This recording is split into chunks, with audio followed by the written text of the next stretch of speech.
Hello, welcome back to It's New. Google launched AI mode in 180 plus countries, English only, with new agentic experiences. Plus, ChatGPT may be sending you about half the traffic that you used to get from ChatGPT, if you noticed. Greg, what do you got for us? With LSAs, there will be one badge to rule them all. And new? Google wants more richer conversion data from you. And Morty. Do I have something to share with you? But I want to make sure you know it's public. Okay, I hate to burst your bubble, Morty. So Google launched AI mode in 180 countries and territories, and it gained a bunch of features. One of those features is the bottom part of the story that you're covering. You cover the top part of that story. That's very nuanced of you. That being said, Google launched AI mode now in 180 countries after launching in the US, UK, and India over the past couple months. And that's a lot of regions and countries, but it's English only. So if you speak a different language and you try to search that, you should not see AI mode pop up unless you're in that country and Google confuses that language with English. Got it? That being said, also, Google also launched new agentic, like agent experiences in AI mode, specifically right now with restaurant reservations. So it'll help you make your restaurant reservation without you actually doing anything but going to AI mode and doing searches for restaurants. Also, they're going to expand this to local service appointments and event tickets in the near future. So if you need to go ahead and get your dog groomed, Morty, no problem. You should be able to use AI mode to help you with that. And if you want to then go to a Taylor Swift event anew, you could do that also. Not saying you want to. Thanks. Wow. I think reverse that. I want to go to the Taylor Swift concert and Anu wants to get her dog groomed. Exactly. I have seen people give me dirty looks when I've just gone, well, I'm not a Taylor Swift fan. They're like, what? And I'm like, I don't hate her. It's not hate. I just get it. I hear you. I'm not a fan of anything, so it makes sense. So. Jets. And then if Google also has some new personalized features in AI mode, but this is only for if you opt into AI mode experiments and labs, you'll see results tailored to your personal preferences, like dining related topics.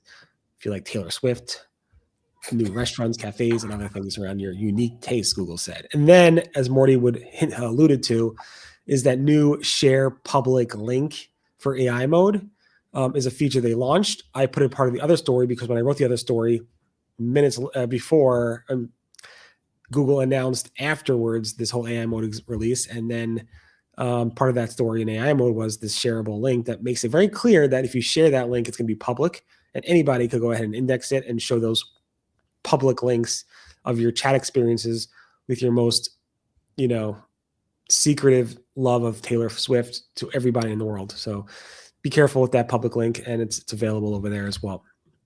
Are you trying to get a partnership with Taylor Swift or something, Barry? I don't know. I like how many times. You're not even wearing orange, bro. Like, seriously. I don't know the reference. What does that mean? No clue. Yeah.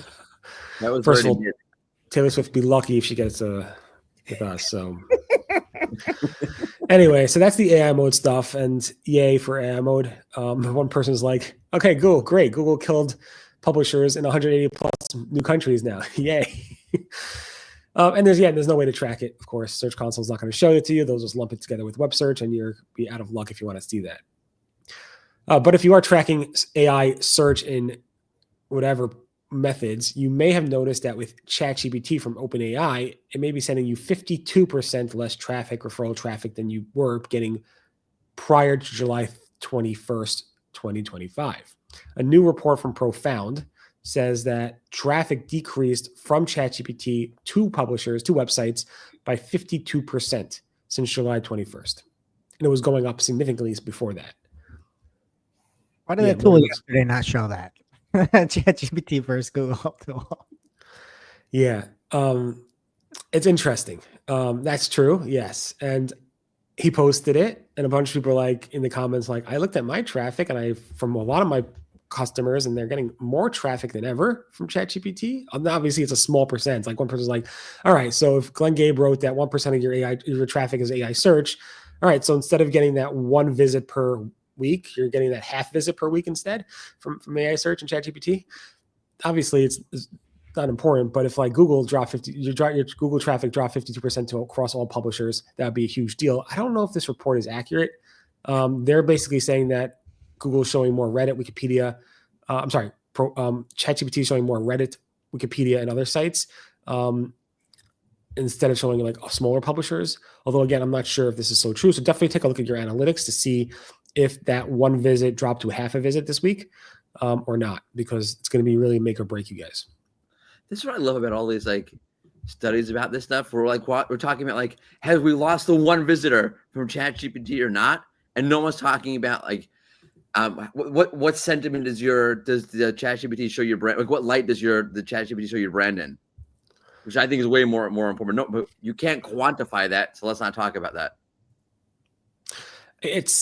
I agree, and I just think sometimes nobody else. There's like at least with like Google, there's like several other tools you can validate that off of. AI search is so new. I think a lot of these like tool providers may be just pushing this stuff out just to cause a lot of PR for their tool. That being said, liar. I don't think they're necessarily lying. I think that's what their tools are showing. No, I'm saying you're lying. How dare you? How dare you accuse them of trying to earn business by generating buzz and clickbait kind of material? I'm just saying. I don't know. Again, it's small, but it's shocking, and there's no way to validate this. And at least with Google, like Bing, they'd be like, "Yeah, we did an algorithm update," or although we maybe say, "Well, we always do algorithm updates," but it's really, and there's no search console to see that data, so it's a little bit hard to see. For yourself outside of just looking at your analytics and seeing, what's coming from ChatGPT. So definitely take a look. You can see it and see for yourself. But everybody I spoke to, I missed that. What did I miss? Morty's kid. Oh, and then definitely take a look at your own analytics, because everybody I've spoken to said no, ChatGPT is the same or higher than it was since July 21st. All right, talking about. There's no way to transition to this. I don't know. Like, just go. All right. So if you are in the local services advertising space, you have seen lots of different badges or labels or titles throughout the years. Those include the likes of Google guaranteed programs, Google screened, license verified by Google, and even their money back guarantee that you could have with local providers. They are now moving forward and consolidating and combining and conjoining everything under one Google verified badge icon for eligible local service ads profiles. And you need to go through the proper screening and verification for that as well. What does this mean for all of those programs that I always thought Google really couldn't stand behind a little bit? Like I never got the money back guarantee coming from Google. They just never can support anything. So all of those programs are being discontinued from this. So that's at least how I read. I don't do LSAs. That's just something that I have no interest in, is doing sort of local ads. So I am not in the weeds on this, but the money back guarantee associated with the Google guarantee badge will be discontinued as well. So everything will have a kind of simple, clean, blue little check mark that sort of looks like a badge with a check mark hollowed out in the middle. And that is what everybody will have moving forward, the Google verified badge. Yeah. It's funny because I've been watching Anthony Higman for the past several months be complaining the badge is there, the badge isn't there. They changed the badge, they're testing new badges. Well, this is what's happening. Yeah. So there's now one verified badge, which I think is actually a good thing. I don't like all the different badges. I do. I always thought they did too much. So I think it makes it easy to understand. There was just too many different options and services and colors and all those different things before. So this makes it simple. Right. All right. Let's get richer, Anu.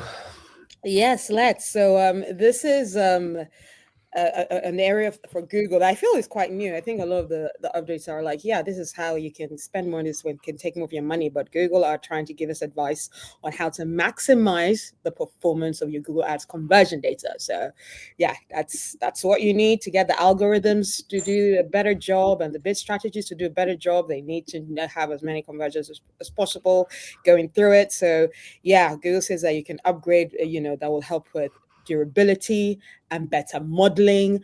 And they're advising that, you provide like, multiple data points like user provided data, session attributes, order IDs and conversion environments, and consent fields, especially to, to comply with regulations and the whole data privacy. So yeah, I wrote about that yesterday. So it's already up on the Search Engine Roundtable blog. And I think this is, a very cool way to ensure that your conversion tracking is up to date. It's a lot of, I feel, like consultants and online people, they're like, why conversion tracking is still an issue amongst all the issues that we have. So yeah, I think it's a nice blog to look at. For sure. And the only thing keeping morning awake is his child who's trying to harass him, I think. There's two. You don't even see the other one. But we already covered this. It's shareable links in AI mode. No. Share them. I know you're on vacation. Yes. So that's this bottom part. But there's this, right. Remember the paperclip you covered so well? Yeah. But now also for search results, it's that shareable icon, the 3-pronged icon thing. As by the way, SERP alerts and Punit, which is good because I was going to say Putin. Awesome. Yeah. You don't want to rank for that. Thanks, Morty, for that breaking news. Really Appreciate it. Thanks for sharing that, and thanks for being with us on vacation. Next week, I'm actually going on vacation, so I hope to be able to do this. I'll also be on vacation. I'll be in Nigeria for a while, and sometimes it's not great. So we're going. Okay, let me do a little interview here. Barry, are you very excited about your upcoming vacation? Are you super looking forward to it? Is that all you've been thinking about for the past few weeks? I'm thrilled. I knew. Are you very excited about this upcoming vacation? Is it the only thing you've been thinking about for the last few weeks? Oh, yes, absolutely. I've bought so many outfits for it, and I've just been added to another WhatsApp group that's just going to be planning one of the parties that's going to be there. So it's going to be great. Yeah. All right. I'm going to award Barry for the one that is most excited about his upcoming vacation. Barry, you get the award. Congrats. Thank you very much. Simple one-word response. There should be a class for most excited about vacation. The excitement was palpable when Barry said that one word. It was just, I just filled with joy. I could just really feel it. Oh my God. All right, everyone have a great one. Bye-bye. Bye.